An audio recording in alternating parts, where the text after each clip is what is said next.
pouco tempo saiu tanto os grupos da Sul-Americana quanto da Libertadores. E tem time que se lascou de um jeito. Mas vamos começar primeiro falando da principal competição, que é a Libertadores. Aonde tivemos no grupo A Flamengo, Estudiantes, Cusco do Peru e o Independente Medellín. Eu primeiro vou falar os grupos, como saiu do jeito do sorteio, e depois quem eu acho que classifica. No grupo B, Nacional do Uruguai, Universitário do Peru, Coquimbo Unido do Chile e o Tolima da Colômbia. No grupo C, Fluminense, Bolívar, La Guaira da Venezuela e o Independente Rivadavia da Argentina. Alguns eu não vou falar porque são meio óbvios, né? Mas grupo D, que vamos focar bastante nele daqui a pouco. Boca Juniors, Cruzeiro, Universidade Católica e o Barcelona de Guayaquil. Grupo E, Peñarol, Corinthians, Santa Fé da Colômbia. Eu tenho poucas memórias dele na recente, né, na Libertadores, nem mais na Sul-Americana. E o Platense, da Argentina. Grupo F, Palmeiras, Cerro Porteño, Júnior Barranquilla e Sport Cristal. Grupo G, LDU, Lanús, Always Red e o Mirassol. E no grupo H, Independente Del Valle, Libertad, Rosário Central e o UCV da Venezuela, que é a Universidade Central da Venezuela. Vamos começar no grupo A, que para mim, Flamengo e Estudiantes se classificam. Para mim, Flamengo em primeiro, Estudiantes em segundo, Cusco em último e o Medellín vai para a Sula. De 0 a 10, eu diria que esse grupo é um 5. Eu acho que no quesito dificuldade do Flamengo, né, olhando os times brasileiros, eu acho que o Flamengo se preocupa mais com o Estudiantes, porque até na temporada passada perdeu de 1 a 0 lá na Argentina, então eu diria que é uma dificuldade 5 por conta disso. Mas também se empatar um e ganhar em casa do Estudiantes, acabou pra mim, já é líder geral tudo. Não é um grupo difícil, mas também não é moleza. Grupo B, com Nacional, Universitário, Coquimbo Unido e Tolima. O Nacional vai em primeiro, surpreendendo muita gente. O Coquimbo, pra mim, fica em segundo. O Coquimbo vem bem, até ganhou o campeonato chileno e tudo. Universitário em terceiro e o Tolima em quarto. Tolima tem só altitude, fora isso. Grupo C, grupo que eu denomino o primeiro grupo mamata. Por quê? Fluminense vai vir em primeiro, porque eu tenho o Bolívar, que fora da altitude é quase ninguém, La Guaira da Venezuela e o Rivadavia, que é líder do grupo B, da segunda fase do Campeonato Argentino. O Campeonato Argentino é uma loucura, mas dentre esses o Rivadavia tá bem. É desconhecido, mas tá bem. Mesmo o grupo do River Plate, o River Plate, se não me engano, é o sexto, o Rivadavia é o líder. Grupo D, não irei falar agora, vou falar daqui a pouco, vou focar nos outros clubes que...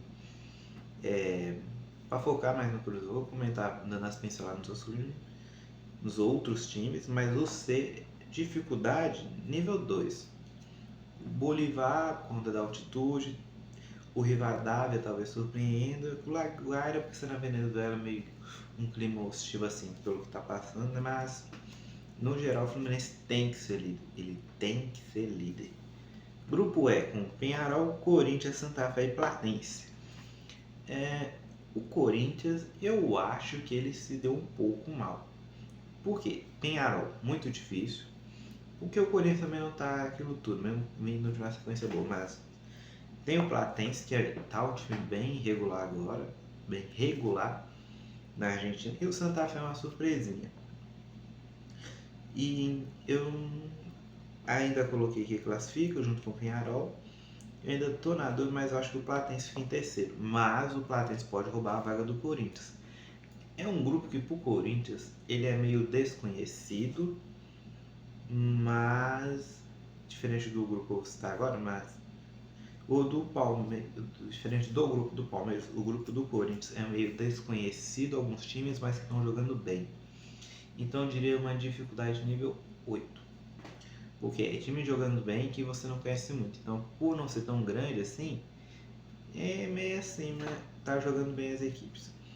O segundo grupo mamata, pra mim, dificuldade Nível 1, que é Palmeiras com Cerro Porteño, Júnior Barranquilla e Sport. Por que nível 1? Porque jogar na Colômbia é complicado. Só por isso. Cerro Porteño abre as pernas toda vez que se enfrenta. Inclusive, toda vez, se eu não me engano, que o Palmeiras ele precisa se classificar 2 rodadas antes, ele ganha do Cerro Porteño. Se eu não me falha a memória, está sendo praticamente isso. E para mim, do jeito que tá o grupo, fica com Palmeiras, Cerro Porteño, Barranquilla e o Cristal.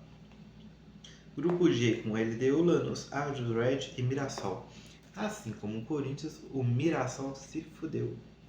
Porque vai enfrentar a LDU, que dos times assim sul-americanos tá vindo bem, fora Brasil e Argentina, é o que sempre pode surpreender. Eu acho que hoje é mais perigoso você enfrentar a LDU do que um Colo-Colo, um Olímpia, um Nacional, um Libertad, sabe? Tá mais perigoso do que esses. E tem o Always Red, que jogar na altitude é muito complicado, né? E tem o Lanús que tá vindo bem, tá começando a conquistar título agora, com seu jeito de jogar carniceiro, bem retrancado, pode ser difícil pro Mirassol. Tanto que eu coloquei o quê?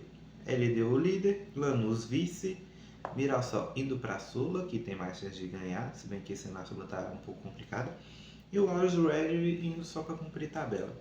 E para finalizar a Libertadores, temos Del Valle, Libertad, Rosário Central e o CV. O CV saco de pancada, Libertad indo para a Sula junto com o Mirassol, Rosário Central sendo o vice do Del Valle.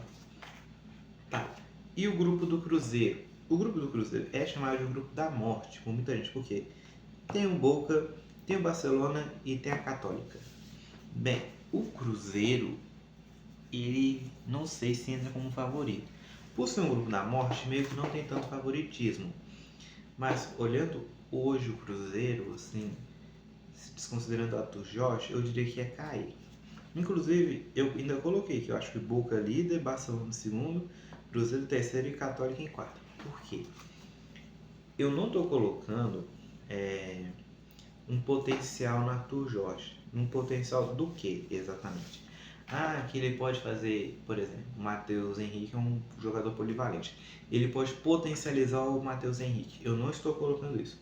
Estou colocando que, mesmo ele chegando, às vezes o time vai jogar bem, vai jogar organizado e tudo. E por que eu acho que o Cruzeiro fica em terceiro e indo para a Sula? Porque falta elenco. As contratações que fizer chega depois da Copa.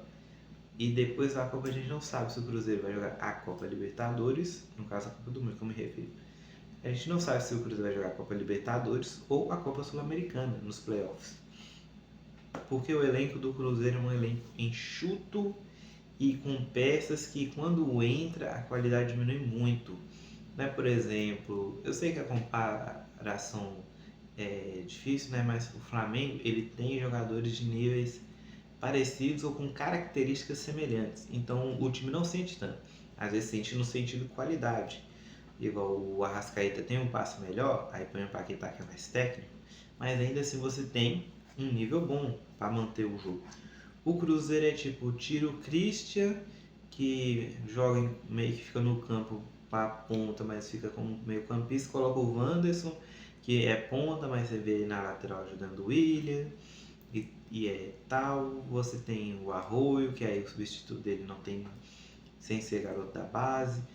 O Romero sai, aí o Wallace é meio que o colega de todo mundo, só vai lá cumprimentar no jogo, o Matheus Henrique tá mal. No lugar de Vidal, o Fabrício Bruno é João Marcelo e o Jonathan Jesus, que não é lá grandes coisas. Então assim, perdeu o Cássio. E eu também estou considerando às vezes, porque vai enfrentar a Boca. E o Barcelona, para mim é o principal time que pode chegar. Eles vão marcar o Matheus Pereira e o Caio Jorge, um ou outro, que o Caio Jorge faz muito gol porque o Matheus Pereira acha muita jogada. Às vezes não é sendo o Matheus Pereira, mas ele acha bastante jogadas para o Caio Jorge e tal. Então, considerando que esses vão estar bem marcados, e pode acontecer de marcar gol então, mas que eles vão ter menos chances, e o Gerson também não estava jogando grandes coisas, eu acho que o Cruzeiro vai ser eliminado por conta do elenco curto. E no caso aqui eu estou desconsiderando a situação do Brasil, a situação hipotética da Copa do Brasil, considerando um pouco do brasileiro de agora, minhas expectativas com o Arthur Jorge, que é ele organizar a equipe para manter ela na Série A para pegar uma Sul-Americana na primeira página da tabela. Ou seja, ele terminar em décimo, terminar em nono, colocado oitavo, talvez um sétimo, uma equipe quase brigando com a última vaga. Eu não coloco grandes expectativas de título para o Cruzeiro. Para mim, o Cruzeiro perdeu, vai ficar só com o Mineiro mesmo. Ano que vem, se organizar melhor com o técnico, talvez consiga. E em questão disso, eu acho que o Cruzeiro não é muito favorito. Só contra a Universidade Católica, contra o Barcelona, é favorito por ter título, mas por questão de comparação de elenco não, futebol jogado, eu acho que o Barcelona e o Boca estão acima do Cruzeiro, em quesito organização. E me pesa um pouco, mas não vou negar que vai ser muito importante para a página ter, às vezes, umas oitavas de Sul-Americana, Cruzeiro e Atlético de novo, em que a gente não sabe quem classifica, comparando que o Cruzeiro não tem técnico ainda. Na verdade, ele tem técnico, o técnico está vindo assinar, né, que é o Arthur Jorge, que eu tinha visto as últimas notícias, ele está saindo, e tinha saído há pouco tempo do Catar, está vindo no avião para vir para cá. Falando de vindo para cá, vamos vir para a Sul-Americana. Hoje no grupo A temos América de Cali, Tigres, Macará e Alianza Atlético do Peru, o Macará do Equador. Aqui, sem comparações, América de Cali para mim direto para as oitavas, Tigres, playoffs. Que no caso na Sul-Americana, para quem não sabe, o segundo colocado enfrenta o terceiro colocado da Libertadores antes das oitavas. Grupo B, não vou comentar agora, porque tem time mineiro, vou comentar daqui a pouco. C, São Paulo, Milionários, Boston Rivers e O'Higgins. Do jeito que veio, vai permanecer. Que no caso eu estou falando da sequência que saiu do sorteio da Conmebol. Série D não. Grupo D com Santos, São Lourenço, Cuenca e Recoleta. Cada time aleatório, mas para mim o Santos vai para os playoffs, porque eu estou considerando que o Neymar não vai conseguir jogar todos os jogos. Mesmo que seja importante ele jogar todos os jogos para ir para a Copa, estou considerando que no meio termo vai ter uma lesão, meio e tal. Não lesão grave, mas aquela lesão que impede você jogar um ou no máximo 2 jogos. Eu acho que o São Lourenço fica em primeiro. Agora, fora isso, vexame para o Santos. Grupo E com Racing, Caracas, Oriente Petroleiro e Botafogo. Botafogo vice, Racing em primeiro. Curioso, né? O Racing, temporada passada, semifinalista da Libertadores. Essa temporada brigando pela Sul-Americana de novo, né? Curioso. Será que o Lanús, que ganhou esse ano que vem vai estar disputando o título da Sul-Americana? Grupo F com Grêmio, Palestino, Montevideo Toque e Deportivo Riestra. Mesmo esquema, o jeito que eles deixou vai terminar a tabela.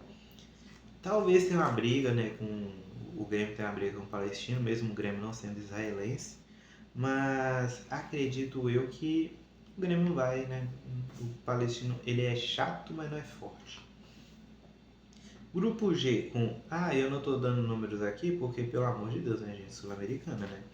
A gente tem o Recoleta, Deportivo Riestra. Tem Blomig, Barracas, Juventude, Deportivo Cuenca. Pelo amor de Deus, né? A Libertadores ainda tem um outro desconhecido que dá para você passar pano. Se dar uma pesquisadinha assim para ver e tal. Eu vou ter que pesquisar como está jogando o O'Higgins do Chile. Pelo amor de Deus, né? Mas voltando aqui, grupo G com Olímpia, Vasco, Audax Italiano e Barracas. Para mim, o Vasco classifica em primeiro. O Renato aí sabe jogar a Copa. O Olímpia em segundo, os outros dois cumprem tabela. E para finalizar o grupo H com River Plate, Bragantino, Bloming e Carabobo. Do jeito que veio vai terminar. Bragantino é um time que depende bastante de contratar jovens talentos. Esses jovens talentos não sejam tão talentos assim, sejam mais jogadores de 22 anos que está embaixo num clube grande, sabe? que se for promessa mesmo o time não vai render tanto, e por isso que eu acho que fica atrás do River Plate. Falando em River Plate, vamos falar de um time que fez 3-0 nele, que foi o Atlético. Um Atlético que caiu no grupo com Cienciano de novo, Puerto Cabello, que tem um dado interessante que eu vou trazer, e o Juventude, que o D é mudo, então não sei se é Juventude ou Juventude, se pode falar Juventude, que pra mim do jeito que caiu vai ficar. O Atlético com o Domingos eu acho que vai ter uma cobrança de impor mais o jogo, né?